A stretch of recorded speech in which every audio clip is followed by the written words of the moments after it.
I'm Phil Svitek, 360 Creative Coach, and in this episode, I want to talk about the Nappuccino, okay? And first, let me define what that is. It's basically right before you take a nap, you drink some coffee, okay? It's called a Nappuccino. Like, it doesn't have to be an actual cappuccino, but it's just the kind of like a fancy name for this method, okay? So let's kind of break this down. First off, I learned about it from Daniel Pink, right? And a couple of things, right? So let's break it down in this sense. Most successful people that you kind of turn to, they're big advocates of napping. And, you know, I think a lot of people in our culture have kind of demonized sleep, A, in general, but B, naps. And it's like, no, like you're not going to be as productive if your mind's not refreshed. So certainly you need a good night's rest. You can read Thrive by Arianna Huffington for that, and plenty of other like research. But also just kind of taking breaks in our day, like it's scientifically proven to be better for us versus just pushing through as if we're just like machines. And so taking a nap at whatever point in your day can have huge benefits. Now, the ideal nap is like, certainly for me, from my experience, it's like anywhere between 10 to at most like 25 minutes. Now, and I'm a big advocate of it.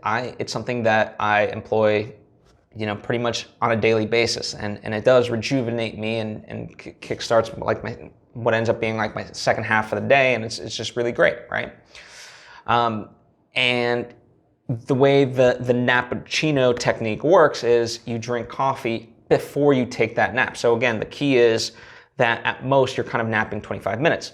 Just from that perspective, the reason why you don't want anything longer is because then all of a sudden, like when you take a nap and you've gone too long, all of a sudden you become groggy. Well, it's because, you want to just kind of refresh your mind, and that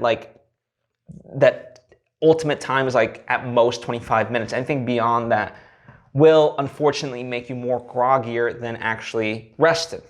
So 25 at most is like the magic number.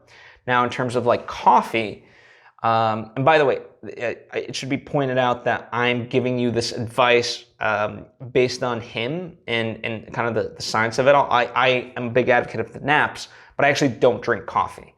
I really don't. I just don't like the taste, and just the idea that I have to like put something in my body to like give me more energy. I don't know. I don't want to be like addicted to caffeine. Not that listen, I don't think there's anything wrong with people that do drink coffee, but it's just, personally, it's just not for me. So most things that I talk about, it's stuff that I've tried and tested firsthand. So this is kind of a little bit more theoretical, but I can certainly, as I've said, talk about the benefits of a nap, because that is something I do.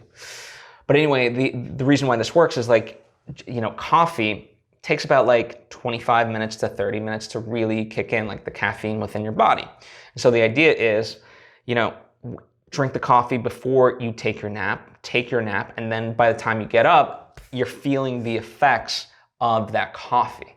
And that's, isn't that like a wonderful thing? Because, and a lot of people have kind of, there's some people who kind of like have been doing this method just intrinsically and have been kind of looked at weird. And then there's, people who are like, what, how can this be, But it does work, because again, the timing of how the caffeine enters and kicks in within your body.